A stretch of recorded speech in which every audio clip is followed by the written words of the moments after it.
Patrick, welcome to Real Talk with Star Scorpio. How you doing today? I'm good. I'm home. I just reached back from a long road trip. Feels good to be home. And yeah, things are good. Yeah, sweet. So let's get into this. Yeah. So the first thing I want to say, so everyone knows Patrick Haye, amazing comedian, very funny comedian. On my way out, when I stopped, doing shows, you were coming in. And I was impressed with your comedic style, man. So just kudos to that, man. Thank you so much, bro. Thank you so much. Mm-hmm. So let's start this. You never look back. You never thought about coming back? Yeah, I did. Over the years. I stopped since like 2009, I believe now. Yeah. But, over the years I had it. But that that bug, you know what I'm saying, right? Yeah. You get a bug. Yeah. But yeah, I'm strictly like the podcast now. So. Okay. Okay, so Patrick, first, let me know, because I don't know this. Where were you born and raised? Here in Canada, man. Toronto. Born and raised in Toronto. Yeah, man. Early years out in Scarborough. Mm-hmm.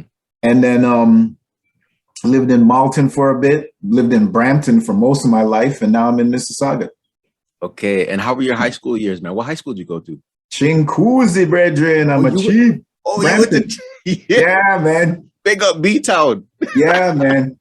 Went to Ching, Dred. Went to Ching. That was my high schooler, man. Yeah, and how were you in school, man? I was a class clown, dude.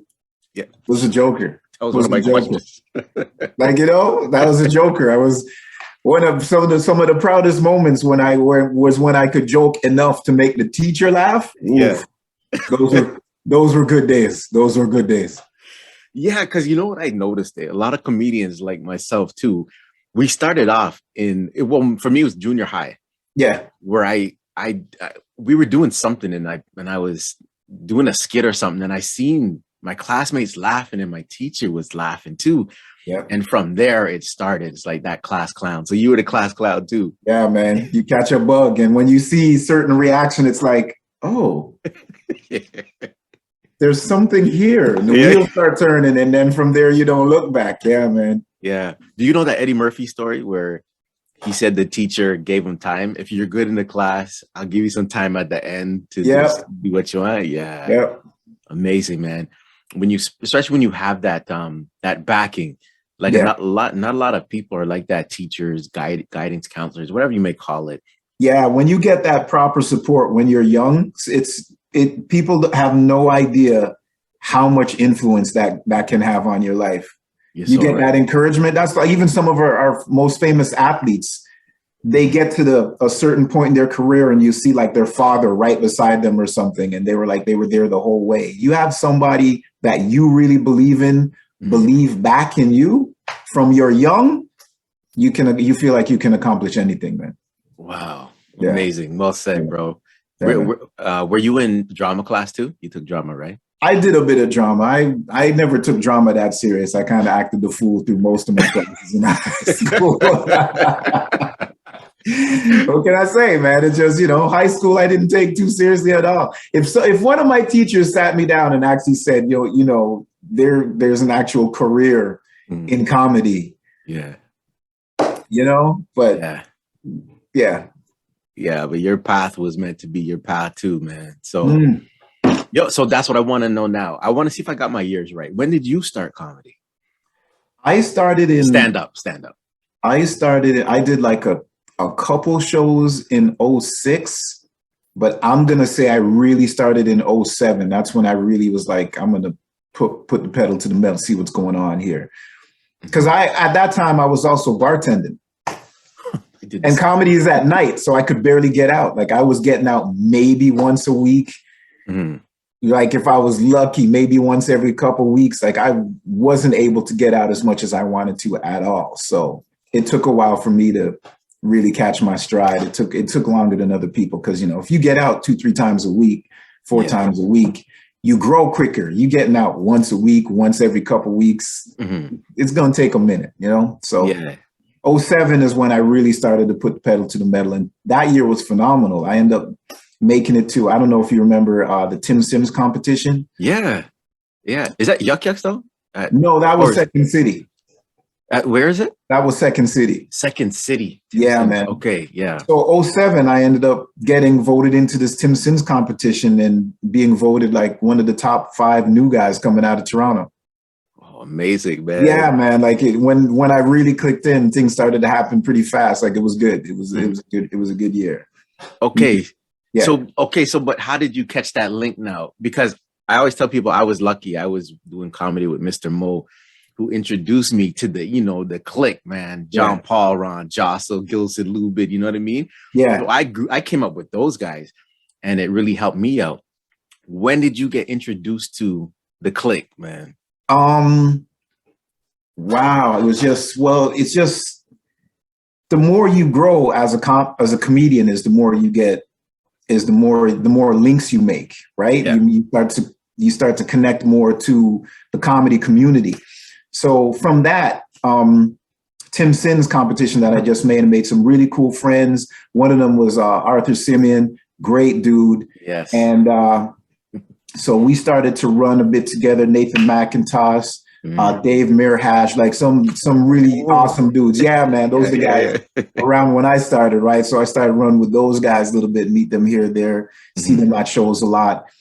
And that's where that was the nucleus for me when I started to spread out and started to meet people and link in. And then Jean Paul I knew from Time. Okay. Right? Yeah. And then we finally connected. He was like, yo, I hear say you're doing comedy now, man. It's like, yeah, man, for real. So I started plugging into him. He introduced me to Kenny Robinson. They started to get in the introductions to Kenny Robinson. He's hearing more and more about me. He finally invited me to do a Nubian night. Yeah. Right? And my first time on Nubian night, it was I had a good set. And when you have a good set at Nubian, you feel like you can run the world, right? So, yeah. That one was that was a good night. That was a good night. But that's how I started to link with everybody. And then when you meet all the other comics at Nubian night, now I met Trix and Jay Martin, Cedric, and like it just Mark Trinidad. Like I started to meet all those guys. It's like okay. So in the beginning, now, were you nervous? Like when did you overcome that fear of going on stage, or are you always naturally accepting of you're gonna fail or you're gonna hear boos or you might hear? Were you nervous in the beginning going on stage all the time? Yeah, I was nervous, but I didn't realize I looked nervous until I videotaped one of my shows. Yeah.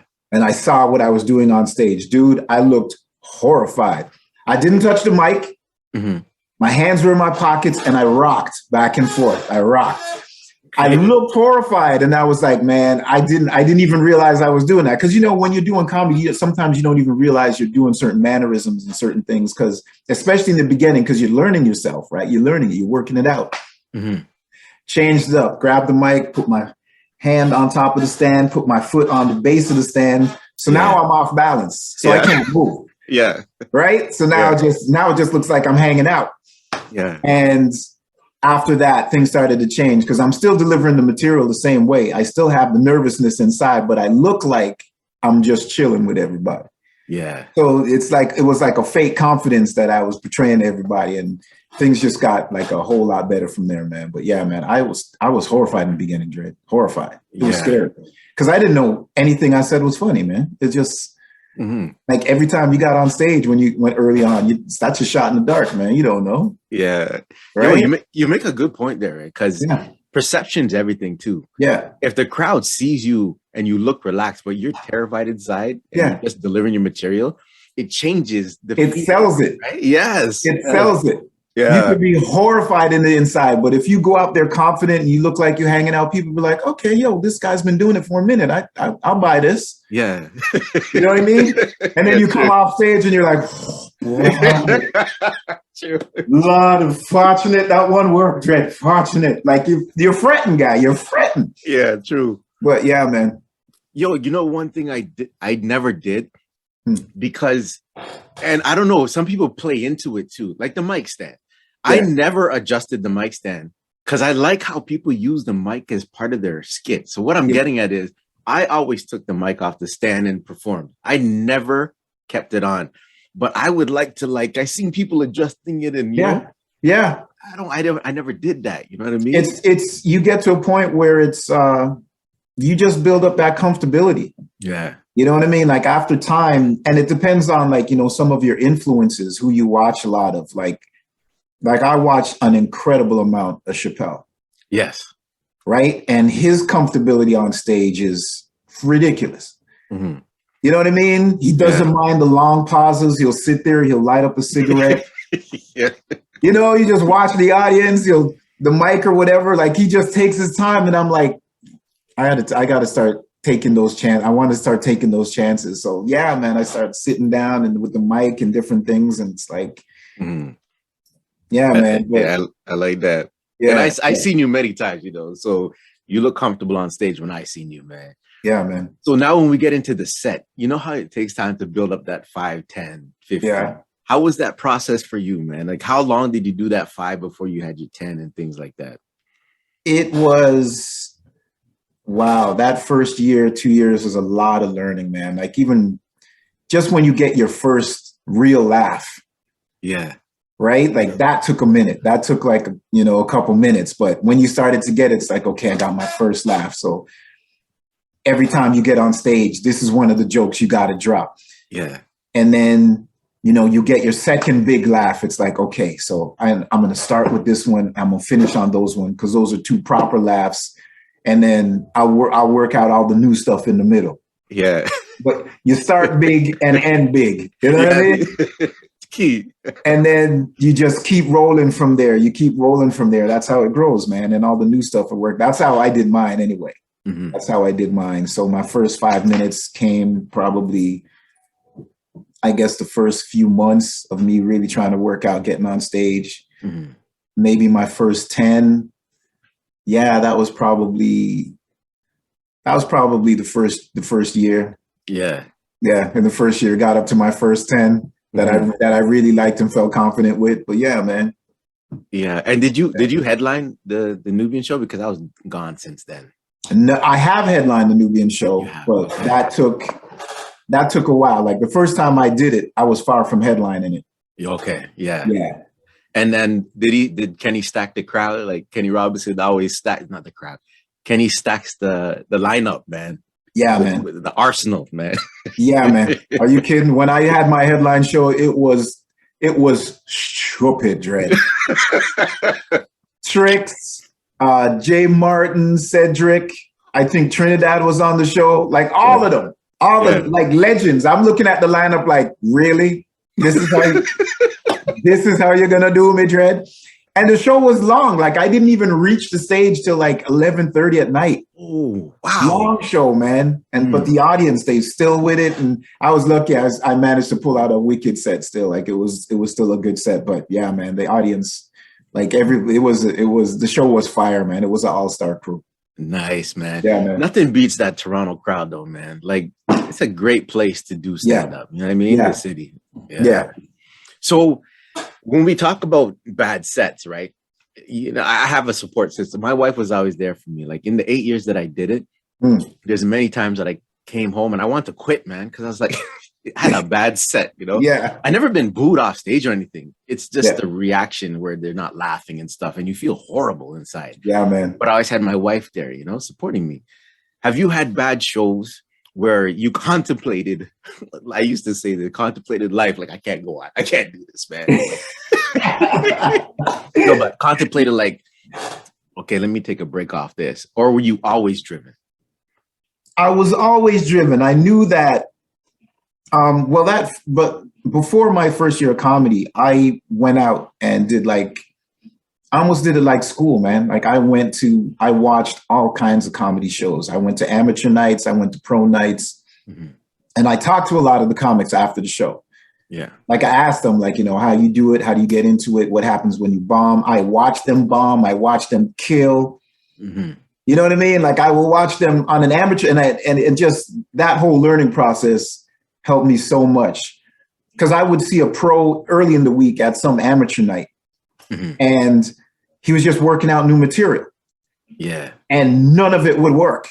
Yeah. And I'm like, this guy's a pro, but I was so new to it. I was like, oh, but I thought, okay. And then I would see him a couple days later on a Friday on a pro show, and he would destroy the room. Mm-hmm. And I'm like, okay, that's the process. You got it. You know what I mean? That's the process. You go to the amateur nights, you go to your open mics, you work out material. Some of it'll work, some of it won't. And then, you know, when the pro night comes, you have your material that's like, well, this is the stuff that I know works, and this is why I'm here. Mm-hmm. But yeah, man, there are those nights. I mean, I also learned early on that, you know, even Michael Jordan didn't go for 50 every night. That's the way. That's the way another comic put it to me. It was like, don't expect to kill every night, man. Even Michael Jordan didn't go for 50 every night. I was like, okay, that's a good analogy, man. Right? There are going to be those nights where you think, yeah, man, I'm on a hot streak. The last 10 shows, man, applause breaks. Things have been crisp. And then you go up and you just eat it. Yeah. Right? You got a 20-minute set, and for 15 minutes, people just looking at you there. Yeah, that's it. You think you're good? You think you really? What can you do? What can you do? You come off the stage and you just want to go home and bathe. Just wash it off. Just wash it off. Just feel dirty, Dread. Just, that one was dirty. Oh my God. Oh, you're killing me. Okay, so do you find it easier in some cities? Because I never really ventured out.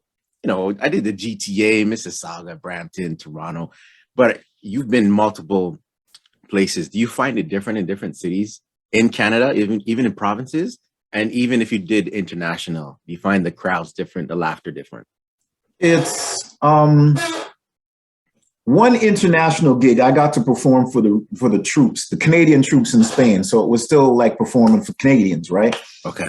But city to city, East Coast really loves jokes, really loves their comedy, right? West, well, you know what? I've had good times all across the country, man. I've really had good times all across the country, but it is different. It is different coast to coast. I look at it as you got to just be prepared for every stage, man, because every stage is different. Yeah. Every stage is different. And you just see that, like, every room has a different energy. Something that worked last night might not work tomorrow night. It's just every stage is different.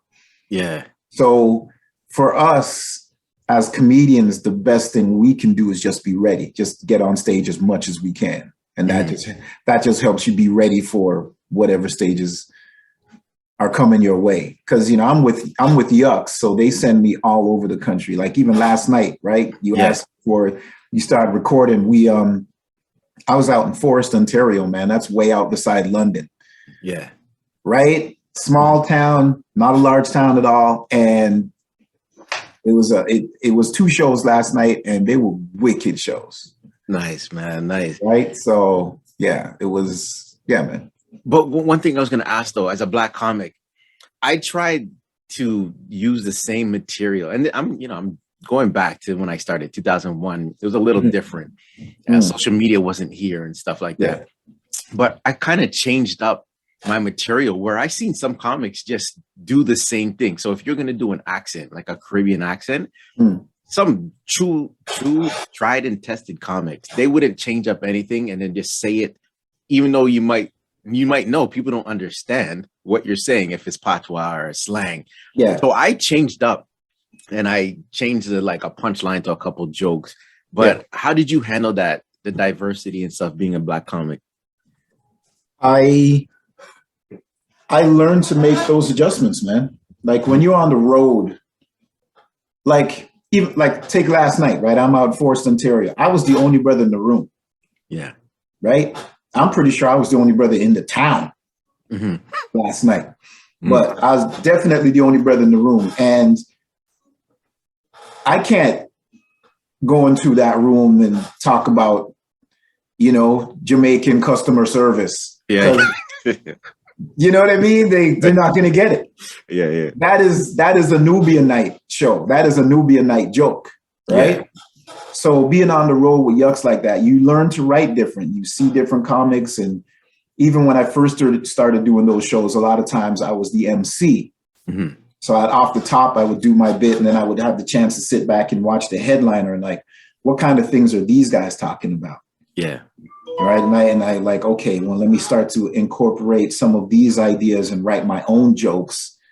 And it's like, okay. And that's when it started to build. I started to be able to build up a comedy set that's like, okay, well, I got to do it in a way where I can perform for these people way out in these small towns. But at the same time, I have the same amount of time for when Kenny Robbins says, yo, man, I want you to click in the Nubian next month and be like, all right, I got a headline set. You know what I mean? Yeah. Switch it up. It's just the delivery is different. Yes. Maybe some of the references are different because it's cultural differences, right? But yeah, man, you learn to adjust on the road. That's what a lot of these shows from Yucks taught me, man. You learn to just write different. Yeah. You know what I mean? Yeah. And when did you get signed by Yucks? That was 2010. In 2010. And then it brought a lot of shows and stuff, a lot of traveling. But I want to know, when did you have your first TV spot and how did that feel? What was it? Wow. My first TV spot, I think was,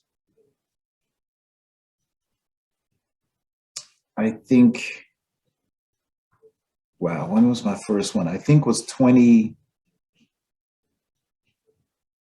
Well, actually, it would have been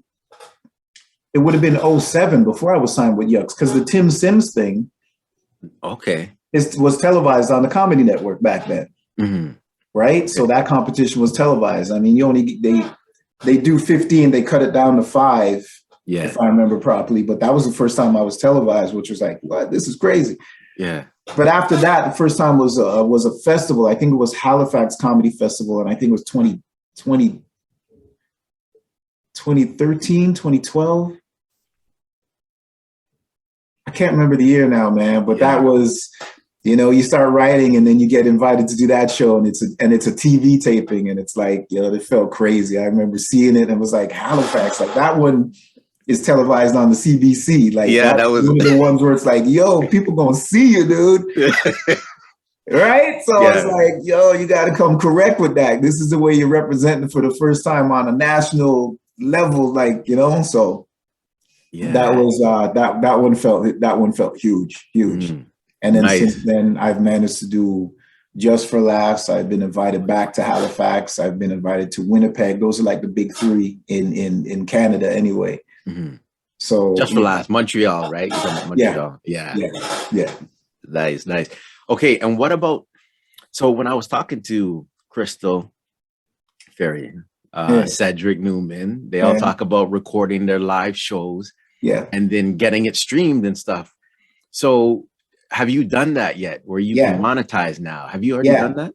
Yeah. I have one of my comedy albums is up on XM Satellite Radio. Yeah. And well, before, I mean, we're living in this crazy world right now, but before this started, I had planned to have my second album done by the end of 2020. But the world shut down. Yeah. Put everything on pause. So now I'm hoping to have my second album done, cut, and uploaded to XM Satellite Radio. I'm hoping by the end of summer, in the fall. Right? Before winter, man. Before the next lockdown. The next one is coming. It's coming. Yo, so since you touched on that, how did COVID affect you? Because, there was a lot of negatives. Of course, the deaths. I know people that passed of COVID. I know people who lost their jobs. But there's a lot of positives that happened in COVID. Can you touch on some of the positive and negative aspects relating to comedy that happened to you? Yeah, okay. In the beginning, remember the first 3 months when it was all shut down and we were all like, what the heck is going on? And everybody was shut down, like everything was closed. I didn't realize I needed that break. Okay. You know what I mean? Like it was just on the go because I just told you, like I'm in 3 things. I'm in voice work now, acting, and comedy. So it was just auditioning, show, auditioning, recording, you're booked for this shoot, you're doing this, acting, like it was just on the go. So when everything shut down, it was like, I didn't even realize I needed that reset. Wow. So that first week, that first month, couple months, I was like, this is nice. I needed this. I didn't even realize I needed this. Okay. You know what I mean? Home cooking food and just relaxing, reading a book, checking out some TV shows. Like, I needed the reset. And then as things started to open up, like you mentioned some of the negatives, when they first came out the gate and said, we're only opening essential businesses. Yeah. And immediately I was vexed because comedy wasn't essential. Yeah. Yeah. You know what I mean? So I'm like, oh, you mean, brethren? True. Me have to stay home and them get for work. Like immediately I was vexed, right? And I was like, yeah, so that was a problem right out the gate, but that kind of sucked. But it took comedy a long time to come back. Yeah. It took we were watching all these industries open up and do things, and it took a while before, in the summertime, there were some outdoor shows, but indoor shows were done. Like they were shut down. Yeah.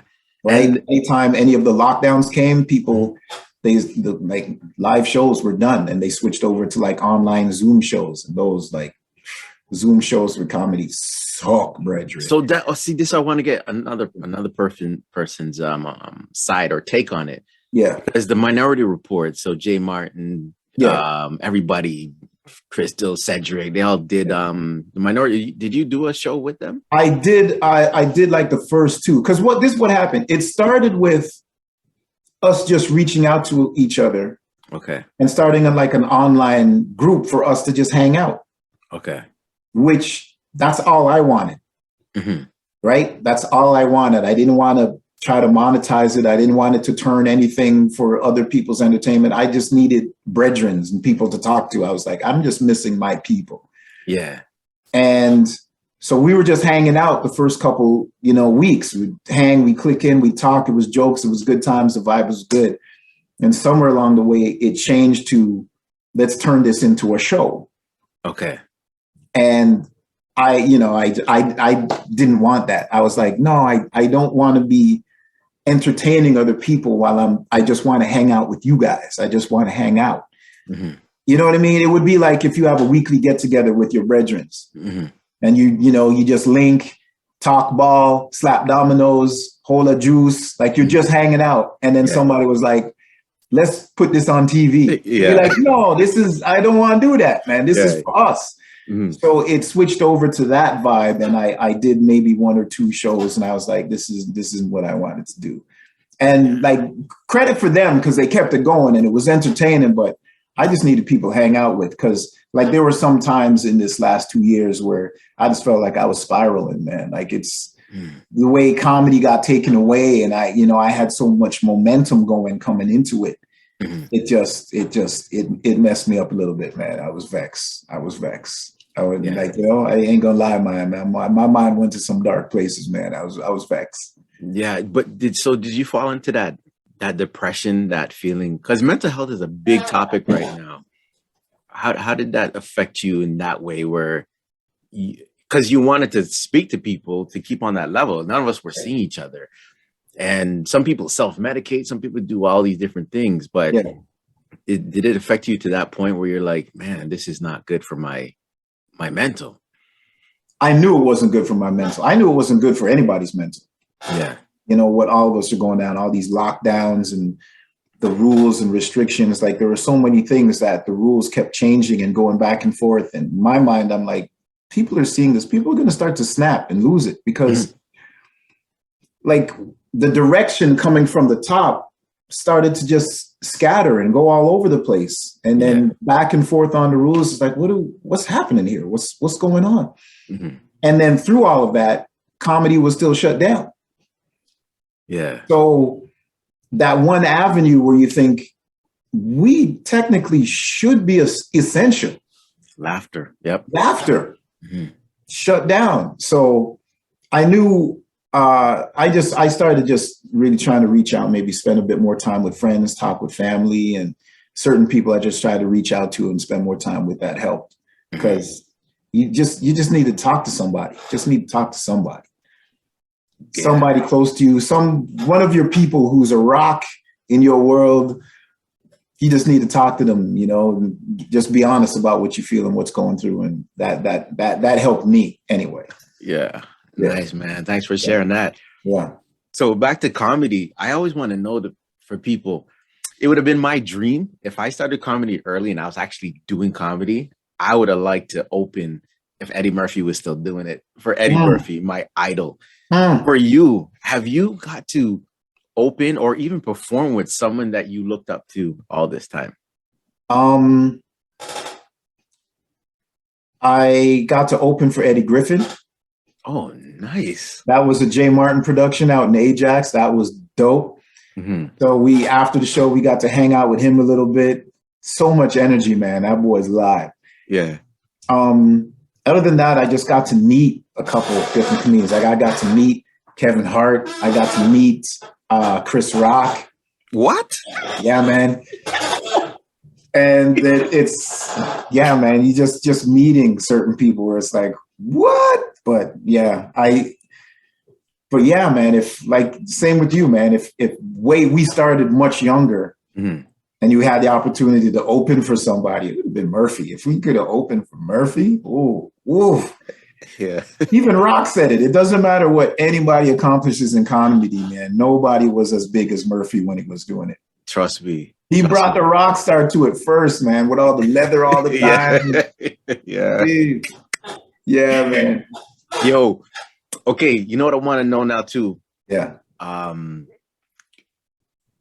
like to ask my guests, because when people watch the show, they get inspired. I've had people from different careers, entrepreneurs, and things like that. Yeah.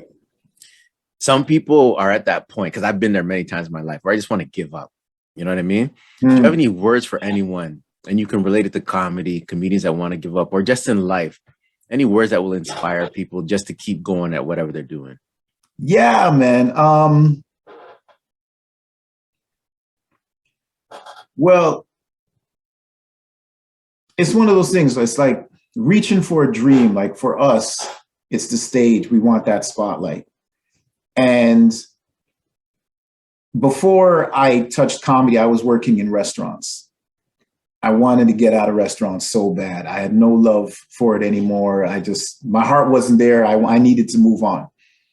And I was at a point where if I were to stay in restaurants, I would have either had to jump in and start training as a manager and start going up the corporate ladder, or I had to make much more of an effort to go into comedy. Now, as scary as it was to jump into comedy, it would have been way more frightening for me to be in that corporate world. You know what I mean? Because I knew I would have been successful at it, but I knew I would have been miserable. So for that, it's like if you really got something you believe in and you want to take the chance, go for what it is you love. If you're going to fail at something, fail reaching for something that you dreamed about doing and really want to be successful at, and something that is a part of you, something that you have a passion for. If you're going to fail at something, at least fail in that direction. You don't want to fail at something you hate.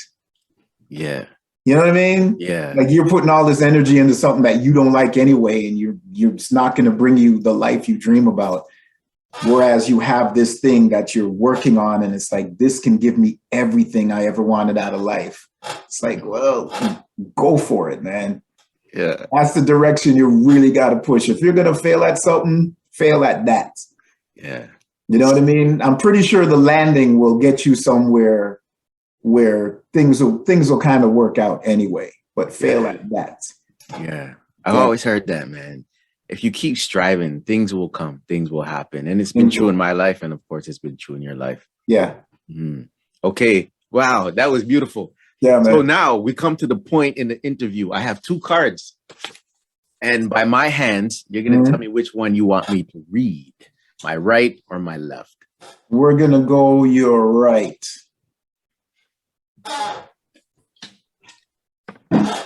What is one of the most memorable moments of your life? One of the most memorable moments of my life.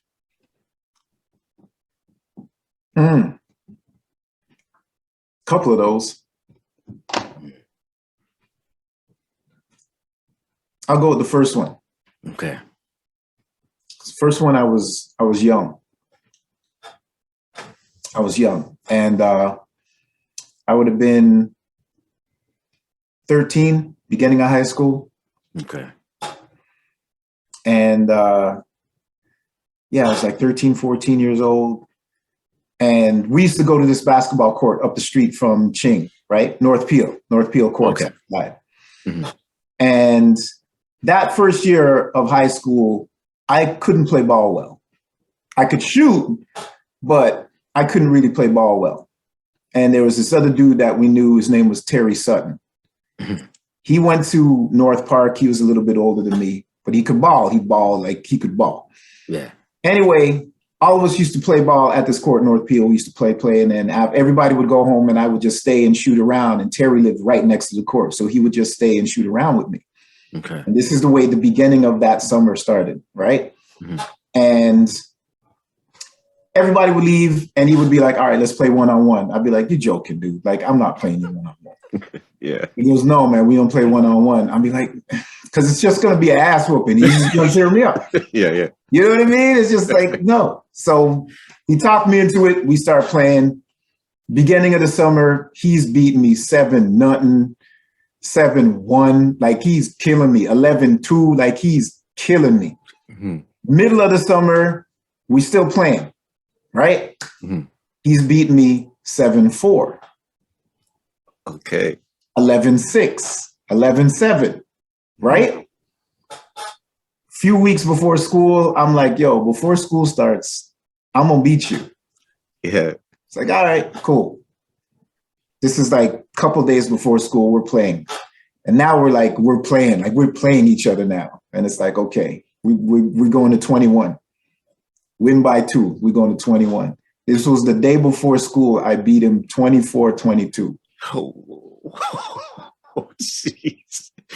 And that year was the first year I became an all-star in my high schooling. Holy cow. Wait, and when you say 21, it's because you got to win by a certain amount of points? You got to win by 2. You got to win by 2. Right? Yeah. So I beat him 24-22. I ran around that parking lot like I won the championship. He was giggling his ass off. He's laughing at me running. But it taught me, that was the first one that taught me that if you really want something and put your mind to it, yeah, you can get it. And learning that when I was 14, that was big. That was big. Yeah. You know? Sweet. Yeah. Thanks for sharing that story. Yeah, man. Okay, so the last thing we're doing today. So I donate to causes after every episode, right? Me nah give you no money, Dre.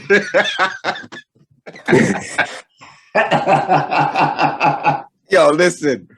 So I donate, and the 3 charities / causes this season is Claws. They actually are a volunteer group that helps stray and abandoned animals live a better life. Autism Ontario and CAMH, Center for Addiction and Mental Health. So by my hands, again, which balloon do you want me to pop so I'll know who I'm donating to? Okay. We'll go your left hand. This one? Solo. Yeah, solo. Right. The 4th charity Scorpio is donating to is Claws. Claws. Again, back to back to back. Amazing. Anything for animals, I love. Yeah. All right. So, Patrick, thank you for coming out today. I really appreciate it. Yeah, man. Yes. Thanks for having me, bro. No problem. This is season 3, episode 4 of Real Talk with Scorpio, and we out. Peace.